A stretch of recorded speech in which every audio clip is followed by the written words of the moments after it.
Tawa terakhir ibu di Jambi yang meninggal saat ikut lomba balap karung, warga geger.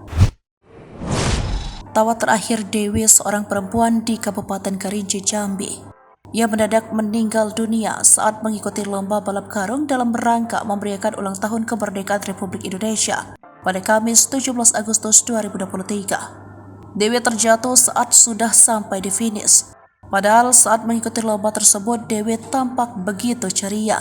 Di garis finish itulah ia pingsan dan nyawanya tak tertolong. Dilansir dari Tribun Style, korban diduga kelelahan hingga akhirnya meninggal. Video detik-detik meninggalnya peserta lari karung tersebut pun viral di media sosial.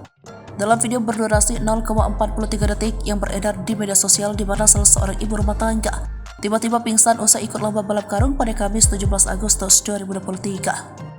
Berdasarkan dalam video tersebut, di mana terlihat korban yang memakai baju putih dengan semangat mengikuti lomba balap karung bersama temannya.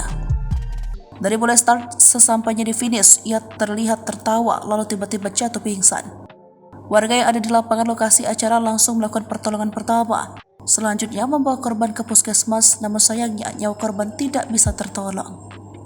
Informasi yang dihimpun IRT tersebut merupakan Dewi, 39 tahun, warga desa Tamiai, Kecamatan Batang Merangin, Kabupaten Kerinci, Provinsi Jambi, di mana ia meninggal dunia sekitar pukul 4:30 waktu Indonesia bagian Barat. Kapolsek Barang Merangin Ibtu Julisman dikonfirmasi membenarkan adanya salah seorang IRT di Tamiai yang meninggal dunia usai mengikuti lomba balap karung dalam rangka perayaan ulang tahun Republik Indonesia ke-78. Ya benar, tadi sore, ujarnya. Kronologi kejadian pada pukul 3:30 bertepatan di lapangan PSDM Desa Tamiai telah dilaksanakan lomba balap karung dalam rangka ulang tahun Republik Indonesia ke-78 yang diikuti oleh masyarakat Desa Tamiai. Pada acara balap karung tersebut, korban yang juga ikut menjadi peserta, namun sesampainya di garis finish, korban terlihat pusing dan terjatuh di TKP.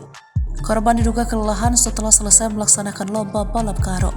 Melihat kejadian tersebut, warga lain yang ikut menonton lomba balap karung tersebut langsung membawa korban ke puskesmas untuk diberikan bantuan medis oleh dokter.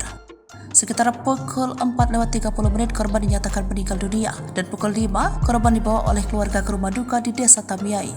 Korban akan dikebumikan hari ini Jumat tanggal 18 Agustus 2023